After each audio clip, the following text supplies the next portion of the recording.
The Fourth Voyage of Sinbad from the 1001 Nights. Hello, this is Elizabeth, and I'm here with the fourth adventure of Sinbad. As a word of warning, the story is rather dark and scary in parts. We have toned it down quite a bit from the original, but it's still not a tale for more sensitive listeners. It's the central story of the 7 voyages of Sinbad. It's the most profound, and the one that casts the most doubt on the good character of its hero, the wealthy merchant Sinbad. If you don't mind a plot that deals with death and an underground tomb, then listen on, because it is a fascinating tale. The following night, there was again feasting and merriment inside the house of Sinbad the merchant. He spoke to his namesake the porter and said, "You see all around you that my house is bright and full of fun and laughter. When you have heard the story of my 4th voyage, you will know that in order to reach this happy state, I had to crawl through a grim place more dead than alive. Once again, I journeyed down to the port of Basra and boarded a merchant ship. We sailed through the straits of Hormuz and beyond. As before, we sailed from place to place, doing brisk and profitable business. Then one day, the wind blew against us, and the captain cast out his anchors and brought the ship to a standstill, fearing lest she should founder in mid-ocean. Then we all fell to prayer and humbling ourselves before the Most High. But as we did, we were hit by a furious squall, which tore the sails to rags and tatters. The anchor cable snapped, and the ship rolled this way and that, until we were cast into the sea, goods and all. The waves washed some of us ashore, almost dead with weariness and lack of sleep, cold, hungry, thirsty and fearful.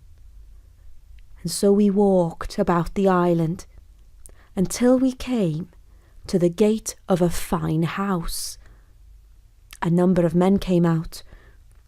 They did not speak our language, but they bowed and greeted us in a way that was welcoming and not at all threatening. We believed that we had been fortunate.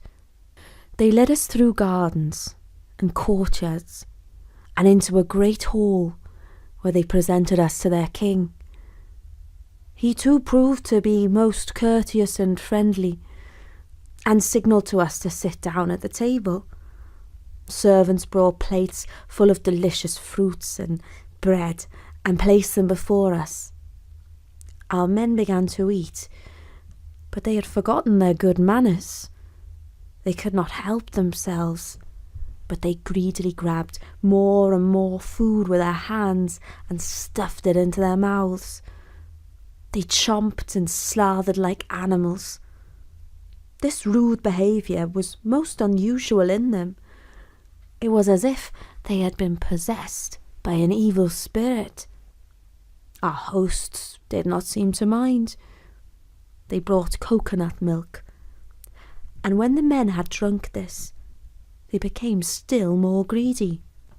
Only after they had eaten enough to burst did they eventually cease to gobble the food.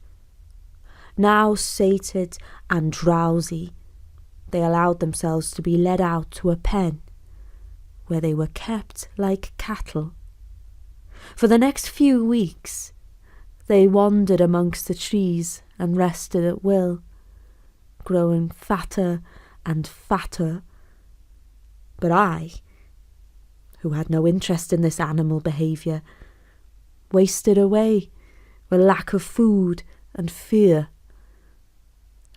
I had by now realised the true intention of our hosts. We had fallen into the hands of cannibals. The men were being fattened up to be eaten. But one day, When the shepherds drove the men out into the fields to graze, an old shepherd saw that I was standing apart from them. I understood from the look in his eye that he would make no objection if I made my escape.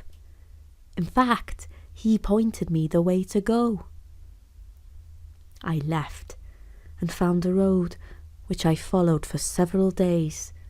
I walked and lived on berries and herbs.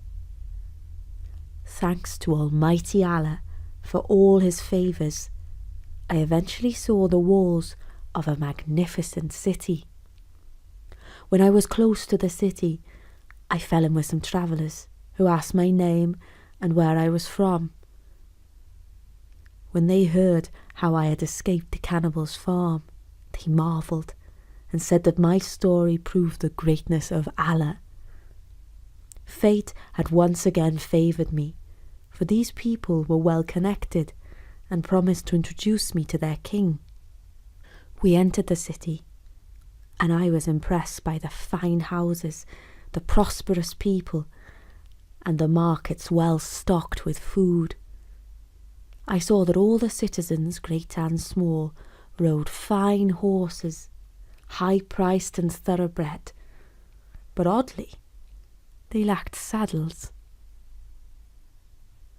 Well now, I thought, these people lack for nothing but a comfortable seat to travel on. I see a gap in the market, a fine opportunity for a man of business to make money. When I met the king, he received me kindly. I told him my story, and he listened with great interest and amazement. When I had finished, he asked me my station in life in the city of Baghdad. "Sire, I am a merchant," I said. "When I am at home, I have a quiet life and have a great many friends.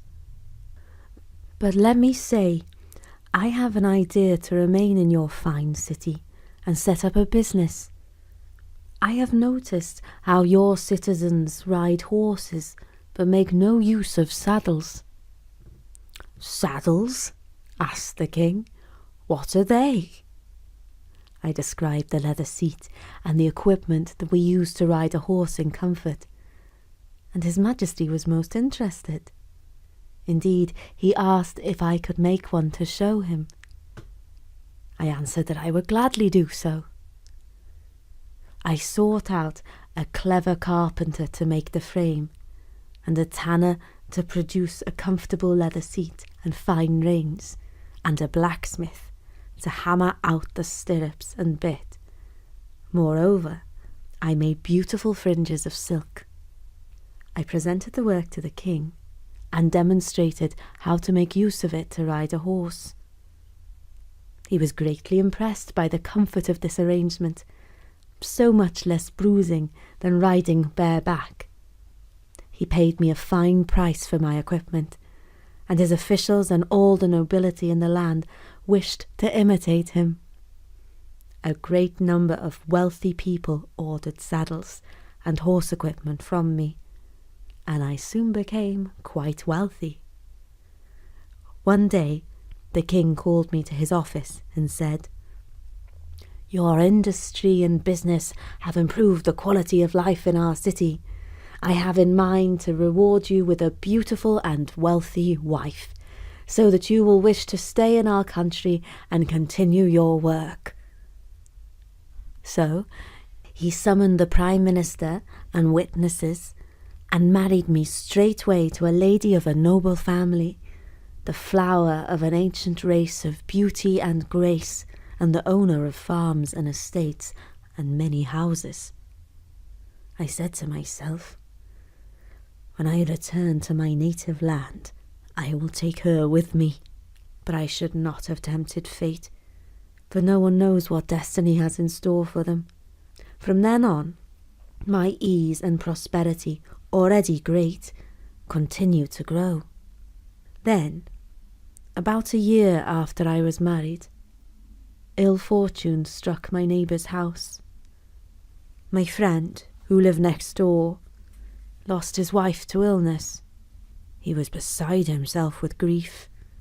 I said to him, "Do not mourn for your wife, who has now found the mercy of Allah. The Lord will surely give you a better one in her place, and your life shall be happy, prosperous and long, God willing." But the man could not be comforted.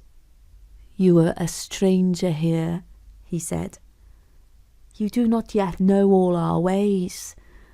This very day they bury my wife. They will bury me with her in the same tomb. It is our custom that if a man dies first, his wife is buried with him, and if a wife dies first, her husband is buried with her." And then I understood why my neighbour could not be consoled.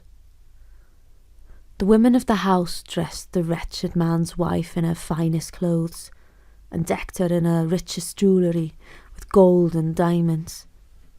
Later that day, soldiers took husband and wife on their last journey to the tomb. They set aside a great stone, and first lowered her down into it. Then they placed a rope of palm fibres under the husband's armpits and let him down into the cavern. With him, a great pitcher of fresh water and 7 pieces of bread. I asked the people who were gathered around, "And if the wife of a foreigner like myself were to die among you, would you do the same to him as you have done to this man?" And they replied that assuredly they would do just the same to me, for it was the custom of the place. I feared greatly when I heard those words, but I remained in my comfortable house with my agreeable wife. Then, a few months later, she sickened and took to her bed. I prayed to Allah, who is merciful, for her to get better soon. But her illness took a turn for the worse, and she passed away. As soon as the doctor let it be known that my wife was gone to the next world, soldiers came to fetch both her and me. I cried out, "Almighty Allah never made it lawful to bury the living with the dead." They took no notice of my protests, but tied me up by force and let me down into the cavern, with a large jug of water and 7 loaves of bread, according to their custom. At the bottom of the dark pit, I said to myself, "What curse was upon me to take a wife in this city? There is no majesty and there is no might save in Allah, the glorious, the great. As often as I escape from one calamity, I fall into a worse." I looked around at the grim tomb and its grimmer contents. Even in this terrible place, the will to live was strong inside my heart. I resolved to eat and drink as little as possible to prolong my life, and so I lived in the darkness among the bodies, not knowing how many days and nights had passed. Groping in the dark, I found collars and necklaces of pearls and jewels and trinkets of gold and silver set with precious stones and other ornaments and valuables that were worn by the deceased. I gathered this fortune and piled it into my turban. But what use was this fortune to me here, below ground, in the tomb?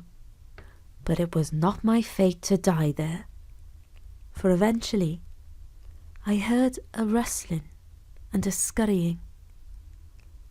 I realised that some animal, perhaps a fox or a dog, had found its way down into this grim place, and if it could get in, it must surely be able to get out.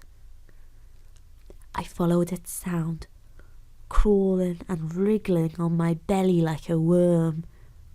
I made my way through a tunnel until eventually I saw a chink of light. This gave me strength to crawl faster. The hole was just big enough for a skinny man such as myself to get through. And then I found myself on the shore of the sea. I gulped in the fresh air and covered my eyes from the blazing sun. I gradually opened them, adjusting to the light. When I could see once again, I spotted a ship at sea. I took a piece of white stroud I had with me, and tying it to a stick, ran along the seashore, making signals therewith and calling to the people in the ship until they noticed me and, hearing my shouts, sent a boat to fetch me. The captain and the crew received me kindly and listened in awe of my return from the land of the dead. I travelled with them to Basra via the islands of Bel, Cala and Hind.